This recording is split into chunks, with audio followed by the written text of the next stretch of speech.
حضرت عائشہ صدیقہ رضی اللہ تعالیٰ عنہ فرماتی ہیں، ایک عورت تھی اور اسے نبی پاک صلی اللہ تعالیٰ علیہ وسلم نے وہ کلمہ پڑھ کے مسلمان ہوئی، مدینہ طیبہ آ گئی تو حضور نے مسجد نبوی شریف میں اس کے لیے مکان، ایک سادہ سا کمرہ ساتھ مسجد کے بنوا دیا، وہیں رہنے لگی۔ اکثر وہ سیدہ طیبہ کے پاس آتی تو حضرت عائشہ صدیقہ رضی اللہ تعالیٰ عنہ فرماتی ہیں وہ بڑی باتیں سناتی اور آخر میں کہتی وہ ہار والا دن بھی بڑا عجیب دن تھا اور میرے رب کی قدرتوں کا دن تھا، وہ بھی بڑا عجیب دن تھا۔ سیدہ عائشہ صدیقہ رضی اللہ تعالیٰ عنہ ایک دن فرمانے لگی کہ تو ہار والے دن کا بڑا ذکر کرتی ہے، وہ کیا دن تھا؟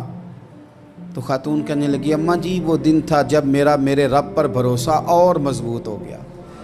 جس دن میرا اپنے رب پر توکل اور بڑھا، میرے ایمان میں یقین میں اور پختگی آئی۔ کہنے لگی میں ایک گھر کی کنیز تھی، نوکرانی تھی،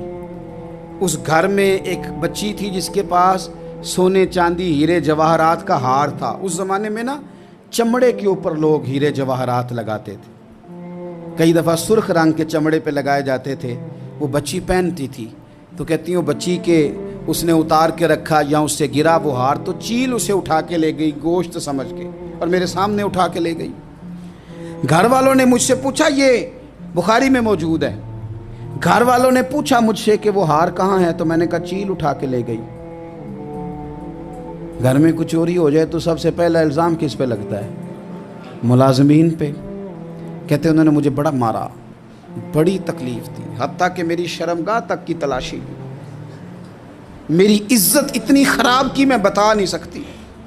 میں نے اپنی زندگی میں ایک واقعہ دیکھا، ایک امیر گھر میں چوری ہو گئی، ملازم کو اتنا مارا کہ وہ چارپائی پہ پڑ گیا، پولیس والوں سے اتنی مار پڑوائی گئی کہ وہ بیچارہ چارپائی پہ پڑ گیا اور پھر وہ اتنا بیمار ہوا اور کچھ دنوں کے بعد پتہ چل گیا کہ چور تو اپنا بیٹا ہے ان کا، پھر اس کا انتقال ہو گیا۔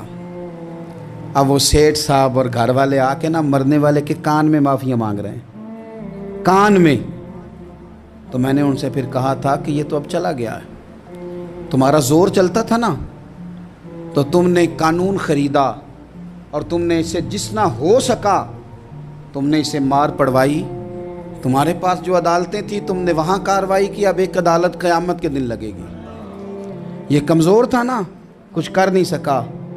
میرے نبی پاک صلی اللہ علیہ وسلم نے فرمایا سن لو، اگر سینگ والی بکری نے بغیر سینگ والی بکری کو تکلیف دی ہوگی تو قیامت کے دن اسے بھی بدلہ دینا پڑے گا کہ تیرے پاس سینگ تھے اور تو نے اسے مارا تھا۔ وہ خاتون عرض کرتی ہے سیدہ عائشہ کی خدمت میں کہ مجھے بڑا مارا، مجھے تکلیف دی، میں کہہ رہی تھی کہ میرے سامنے چیل لے گئی ہے پر وہ نہیں مان رہے تھے، اماں جی انہوں نے مجھے بڑا مارا۔ حضرت عائشہ صدیقہ کہتی ہیں پھر کیا ہوا؟ کہنے لگی اماں جی جب کوئی میرا مددگار نہ رہا، مجھے تکلیف دے رہے تھے، رسوا کر رہے تھے، تو میں نے اپنے رب سے مدد چاہی، میرے رب کی طرف میں نے توجہ کی، میں نے کہا مالک اب تو ہی میرا مددگار ہے۔ کہتی ہے وہ مجھے مار رہے تھے تو وہ چیل جو ہار لے گئی تھی وہی لے کے واپس آ گئی اور ہمارے سروں کے قریب لا کے اس نے جب اس ہار کو پھینکا وہ مجھے چھوڑ کے سائیڈ پہ ہوئے، وہ میری بے گناہی جان گئے،